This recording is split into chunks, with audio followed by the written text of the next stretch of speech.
So this is a Thumby. Thumby is one of the world's smallest handheld game consoles, and it can fit on a keychain. For size comparison, the Thumby is roughly about the size of a Nintendo Switch cartridge, and it's smaller than the D-pad of the original Game Boy.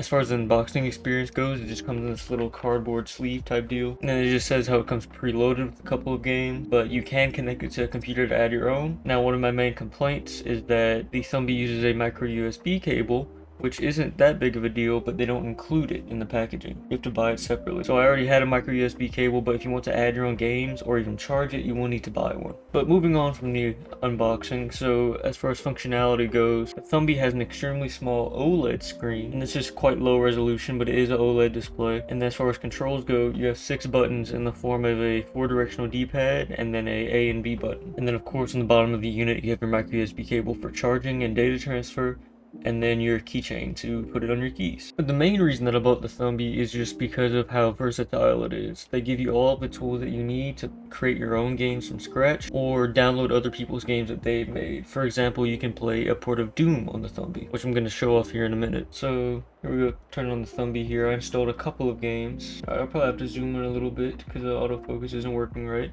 But yeah, I have a few games installed on here. First up, let's start off with Pico Pack. Pico Pack is a Thumby port of Pac-Man. Kind of hard to play and kind of hard to hear, but it is playing Pac-Man, and I'm able to control it. And yeah, so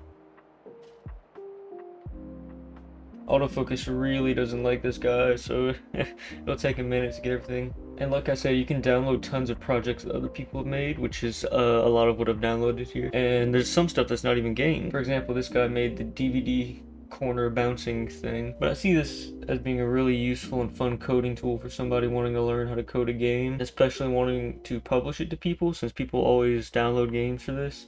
It's a really cool way to get your tiny projects out there. And now we have Tiny-Saur Run, which is basically the Google dinosaur game. So yeah.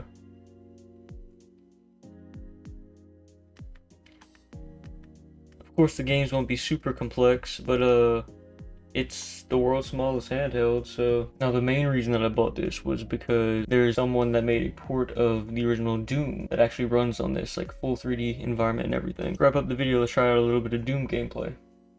It's kind of quiet, but I'll put it by the mic so that you can hear, but it is playing music.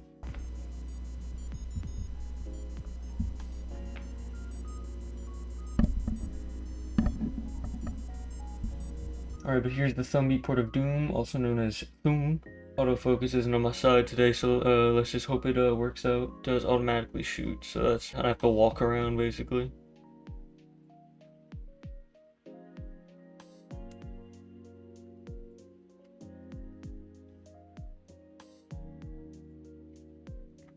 But yeah, this is running surprisingly well. I don't know how extensive this port of Doom is. And since I'm already cramping my hands trying to play it, that's all I'm gonna play. But yeah, the Thumby's a really cool little keychain and coding gadget, and if you have any interest in tinkering with stuff, you should totally get one. It's really cool to have.